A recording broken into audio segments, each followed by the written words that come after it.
कहते हैं इंसान पर वासना का भूत अगर सवार हो जाए तो फिर वह सही गलत, रिश्ते नाते, हर चीज़ भूल जाता है। कुछ इसी तरह एक शख्स 2 बच्चों की माँ अपनी सगी भाभी के इश्क में पागल हुआ और फिर दोनों अक्सर चोरी छिपे मिलने लगे। भाई जब काम के सिलसिले में बाहर होता तो अपने ही घर में देवर भाभी जिस्म की वासना को शांत करते।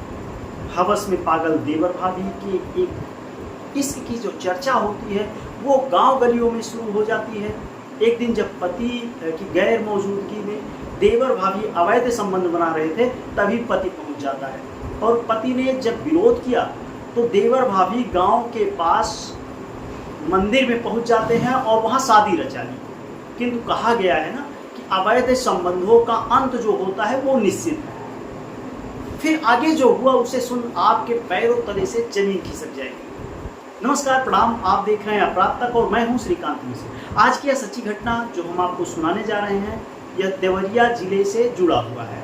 दरअसल देवरिया जिले में एक क्षेत्र लगता है रुद्रपुर। उसी थाना क्षेत्र के एक गांव निवासी संजय भारती की पत्नी पर उसके ही सगे भाई देवीलाल का दिल आ जाता है। वासना की शांति के लिए देवर भाभी अक्सर संजय की गैर मौजूदगी में अवैध संबंध बनाते।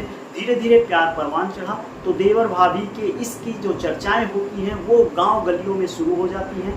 एक दिन संजय की गैर मौजूदगी में अपनी वासना को शांत करने के लिए दोनों बिस्तर पे थे, तभी संजय पहुंच जाता है। संजय ने विरोध किया तो देवीलाल अपनी भाभी को लेकर पास के मंदिर में पहुंच जाता है। वहाँ 2 बच्चों की माँ अपनी सगी भाभी से शादी रचा लेता है। वही मामले को लेकर अब आए दिन दोनों भाइयों में झगड़ा शुरू हो गया। इसी बीच एक दिन दोनों भाइयों में वाद विवाद हो रहा था, तभी देवीलाल ने लाठी डंडे से संजय भारती के ऊपर हमला कर दिया। देवीलाल ने बेरहमी से अपने बड़े भाई को मार पीट कर घायल कर दिया। सुनकर आसपास के लोग भी जुटे तो देवीलाल मौके से फरार हो गया। वहीं मारपीट में घायल संजय भारती जो होता है वो अपने घर पर ही दम तोड़ देता है। हालांकि मामले की जानकारी होते ही सक्रिय हुई स्थानीय पुलिस शव को कब्जे में लेकर पीएम के लिए भेजती है और जो आरोपी होता है देवीलाल उसे गिरफ्तार करती है।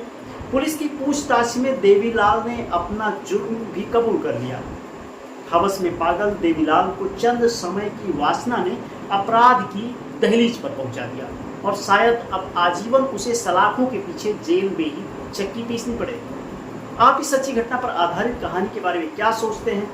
कमेंट में आपके जवाब का इंतजार रहेगा।